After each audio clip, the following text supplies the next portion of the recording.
Hello and welcome to another car review by me. This time, something not exactly exciting. Go! Behind me is a car. If I didn't already know what it is, I wouldn't know what it was. It's a generic Euro box, you may say. Is it European? Is it Japanese? Or is it something else? No, it's not something else. It's the kind of car that you wouldn't really expect to get noticed in. You could drive it anywhere, nobody would see you. Hopefully won't stand in front of you, but you're not really going to have anybody turning their heads and having a look and going, oh, it's one of those. But actually, it's rarer than it looks. It looks ordinary, but it's actually quite rare. Unusual combination. Normally you'd have something that looks really rare, but actually isn't, like the Ford Capri that I drove earlier on today. This is a Nissan Pulsar. It only had a 4-year run in the UK, and for some reason, nobody really bought it. Maybe it's because it's just not distinctive enough. Maybe because it's a Nissan. And of course, later Nissans aren't the reliable little sewing machines that they used to be. It's owned by my friend Damien, who I've known for many years. And he did a buyer's guide on this car, which I'm going to put in the description. So have a look at that, just in case you're looking at this and thinking, God, I don't half fancy one of those. It's typical in Nissan really, because this is a 1.2 litre turbocharged engine. Small engines can be made to be quite powerful with a turbo. But the only thing is, of course, you end up with reliability issues. These, it's quite interesting though, because it's the timing chain. The timing chain can just give way at any moment without a single bit of warning. Normally, timing chains are quite reliable, and if they're going to go wrong, they'll give you some horrible, noisy, clattery cold start issues first, so you know what's about to happen. Nissan's dealer solution to this problem, provided it's still under warranty, is just to bung a new engine in it. Not fix it, not get to the bottom of the problem in the first place, just new engine from Japan and a crate, bung it straight in, here's your car back, see you in another 12 months.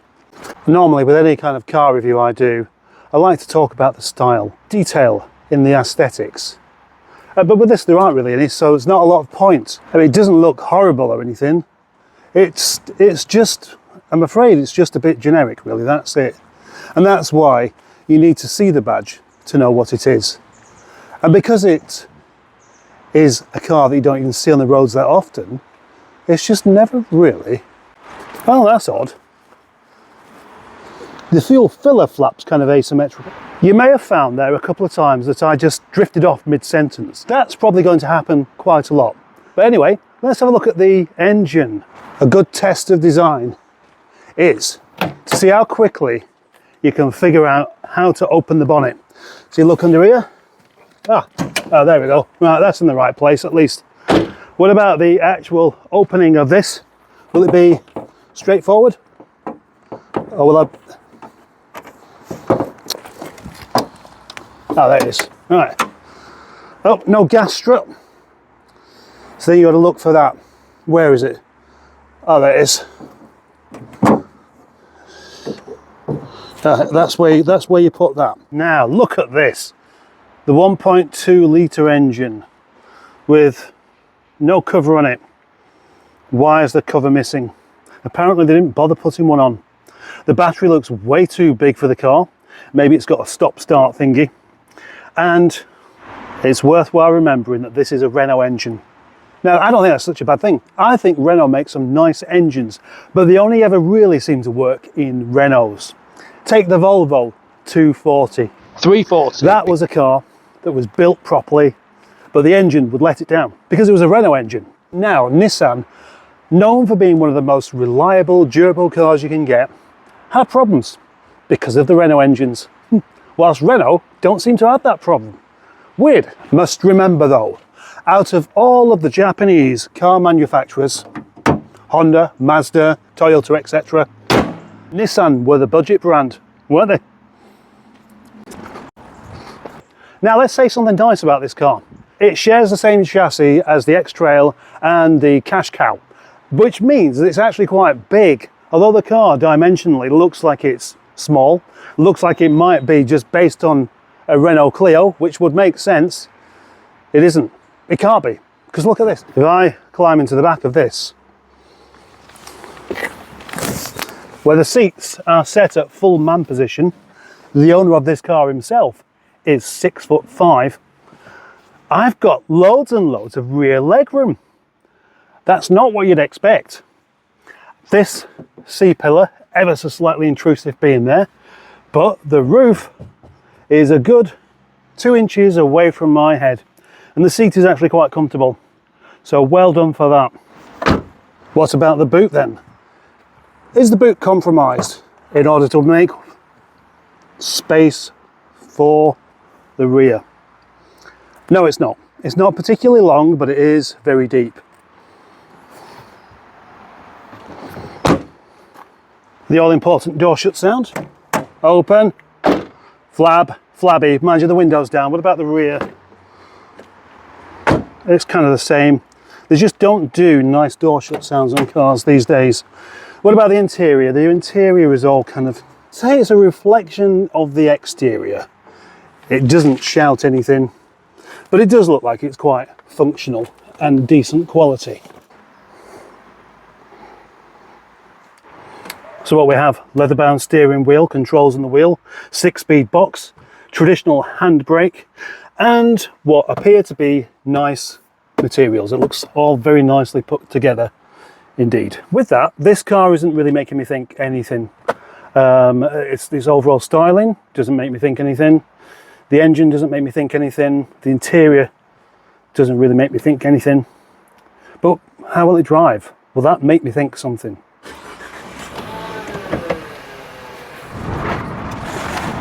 The name Pulsar suggests that it's going to be something really rather exciting indeed.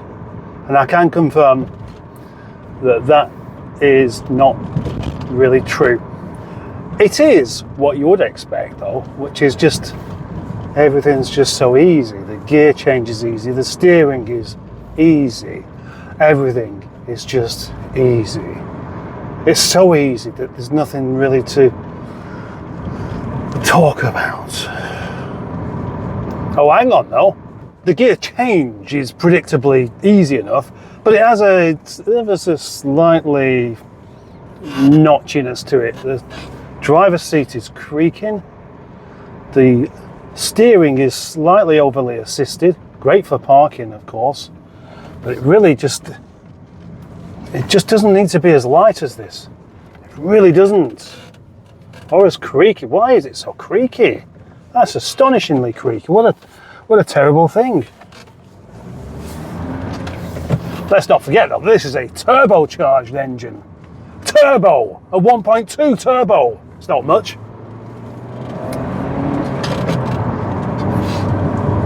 But it picks up in a rather respectable manner actually. That's not too bad.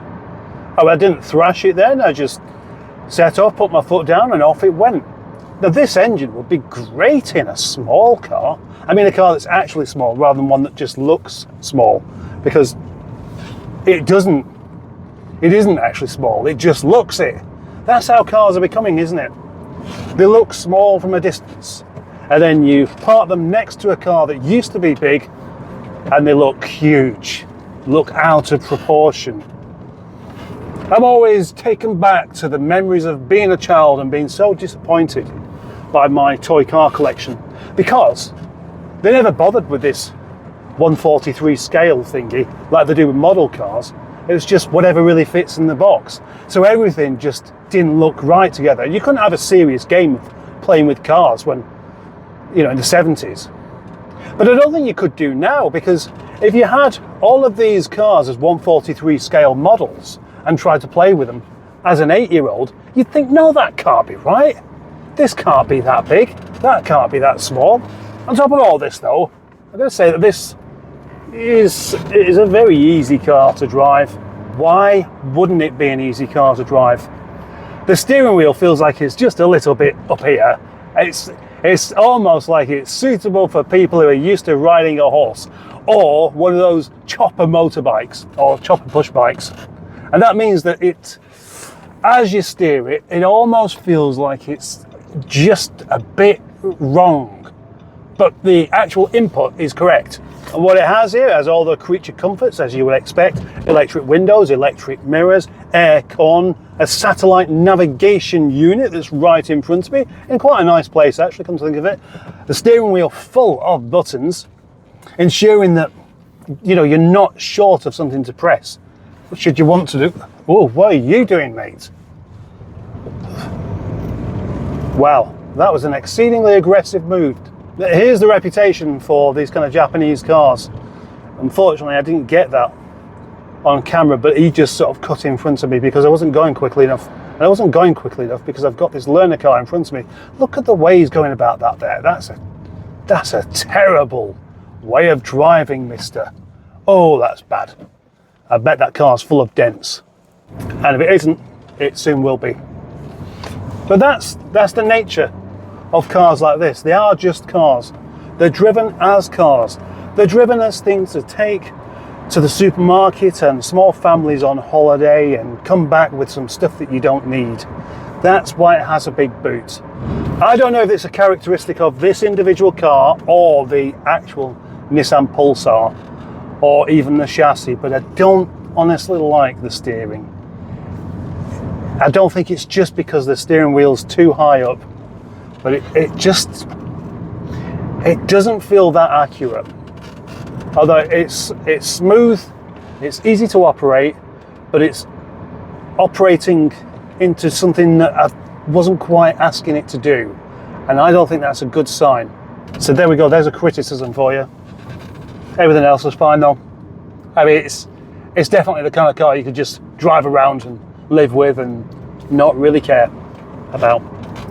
I wouldn't care about it. I'm not really sure I'm even showing any amount of interest or compassion for this car at all. And I'm sorry, because there's bound to be someone out there that is enthusiastic about the Nissan Pulsar, but I'm afraid it's not me. You need more than just half decent build quality, space, and an anonymous sense of adventure to feel comfortable in a car. And I just don't. Oh, it's quite nippy for what it is. Quite nippy.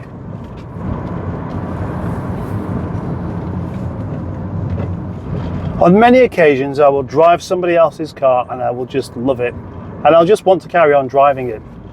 I would happily take this on a very long journey, but I wouldn't enjoy a second of it. But equally, I wouldn't be uncomfortable or worried about it. The timing chain issue with these is, of course, an issue. But it doesn't sound like the kind of car you could ever imagine actually breaking down. And your perception is just as important as the reality, which is something that you will find time and time again when it comes to cars. People are more interested in what they believe will happen rather than what will happen. And therefore, although I know it has a potential issue, it's not one that I would give the slightest little bit of concern about. So thank you very much for watching this rather short and not particularly enthusiastic video about the Nissan Pulsar. And please watch some more. You'll find many, many more car review videos on this channel of cars that I prefer. Thanks and bye-bye. So you can expect engine issues, gearbox issues, all sorts of things. You know, it's a nightmare. It's an absolute fucking nightmare it is. You would not believe just how bad this car is. I'm sorry, that's not true. I'm sure it's perfectly pleasant.